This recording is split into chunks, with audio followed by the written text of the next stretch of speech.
কৃষ্ণ ভক্ত সুশোভন মন্ডল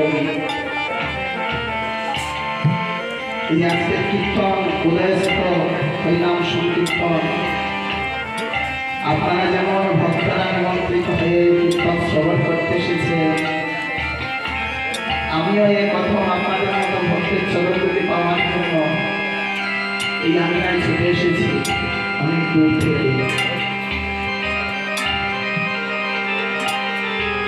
আসবার পর মহাপ্রভুর এমনই লীলা, মহাপ্রভুর এমনই কৃপা যে আমি স্বপ্নেও কল্পনা করিনি আপনাদের মতো পরম ভক্তবৃন্দের সম্মুখে দাঁড়িয়ে কৃষ্ণ কথা হরিকথা কীর্তন করার সুযোগ কোনোদিন পাবো। কিন্তু আমার দাদা আসবার করি বলছেন যে আমি তাই সবার সঙ্গে একটু সংকীর্তনে সম্মিলিত হওয়ার জন্য। যাই হোক, আমি অধম না আছে সাধক ভজন, না আছে জ্ঞান। কৃষ্ণ কথা বলার মতো তেমনি জ্ঞানও নাই, সুর নাই, ভাষাও নাই। তবুও দুঃসাহস করেই ভক্তবৃন্দের সম্মুখে দাঁড়িয়েছি। আমার গুরুদেবের প্রদত্ত কৃপা অনুযায়ী যদি কিছু কোনো একটা প্রেম, কিন্তু প্রেম ভক্তের চরণগুলি থেকে সেই প্রেমটা আহরণ করতে পারি, সেই একমাত্র উদ্দেশ্য। গুরু বন্দনা কীর্তন করতে হয়, গুরু ভজন কীর্তন করতে হয়, কোনো বৈষ্ণব পদাবলী কীর্তনের প্রারম্ভে, কোনো লীলার প্রারম্ভে বলছে গুরু ছেড়ে গোবিন্দ বলে সেই পাবে নরক মধ্যে। তো এই আমিনা জগতায় এই আমিনা আর কিছুক্ষণের মধ্যে গৌরারতি কীর্তন হবে। তারপর আজকের এই শুভ যজ্ঞে পূর্ণাহুতি হবে। এখানে কীর্তনের বর্ণন আছে মহান প্রভুদায় এই পূর্ণাহুতি জগৎ পরিবেশন করবেন। কিন্তু তার প্রাক মুহূর্তে আমি যেহেতু একটু কীর্তন করার সুযোগ পেয়েছি, আমি আর অন্য কোনো দিকে বেশি বিলম্বিত করব না।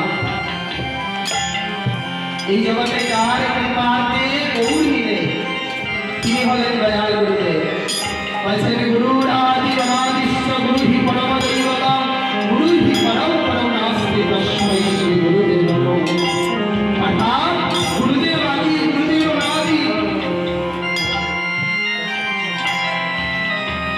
গুরু হি পরম দৈবতম।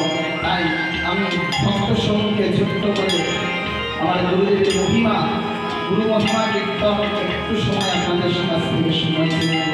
জয়িতায় তারপর আমার কীর্তন হবে, তারপর পূর্ণাহুতি মঙ্গল অনুষ্ঠান হবে।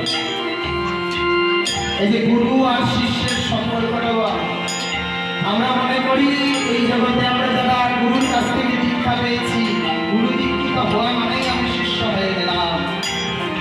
অনেকের মনে ভাবনা আমি গুরুদেবের কাছে দীক্ষা পেয়েছি, আজ থেকে আমি শিষ্য হয়ে গেলাম। ঠিক না? অনেকের মনে এই ধারণা থাকে গুরুদেব দীক্ষা দিয়েছে, আজ থেকে আমি শিষ্য। বলছে না, শিষ্য হওয়ার লক্ষণ হলো গুরুমূর্তি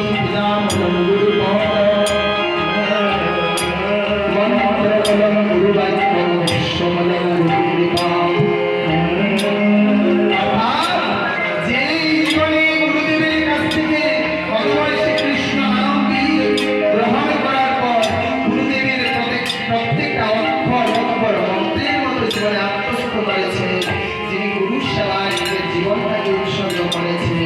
সেই হল প্রকৃত শিষ্য। তেমনি আজ গুরু শিষ্যের মহিমা কীর্তন যাই নাই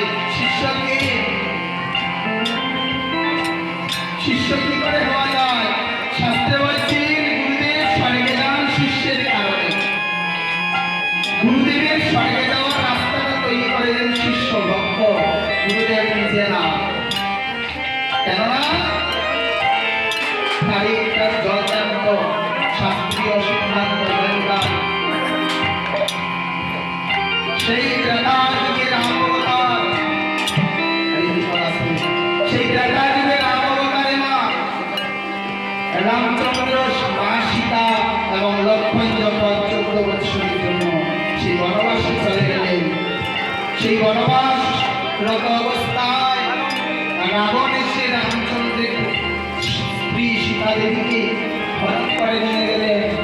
সেই রামায়ণ যখন সীতা দেবীকে হরণ করে নিয়ে যান, রামচন্দ্র আর ভাই লক্ষ্মণ সারাটা দিন ধরে গভীর অরণ্যের মধ্যে খুঁজতে খুঁজতে যখন মা সীতাকে চলে এলাম, আজকে করে রামচন্দ্র এসে সেই বনবাসগ্রস্ত অবস্থায় সেই কুটিরের বারান্দায় এসে সীতার বিরহে শোকাকুল হয়ে নয়ন জলে ভাসছেন। আর সেই বারান্দা তার মধ্যে হেলান দিয়ে বসে আছেন রামচন্দ্র। রামচন্দ্র বসে বসে নয়নের জলে ভাসছেন আর লক্ষ্মণ দর্শন করলেন। আজ রামচন্দ্রের নয়নের জল যেই না মাত্র বক্ষ বিদীর্ণ করে মাটিতে পতিত হচ্ছে, সেই রামচন্দ্রের প্রভু রামের নয়নের জলটা আজ রক্তবর্ণ ধারণ করছে।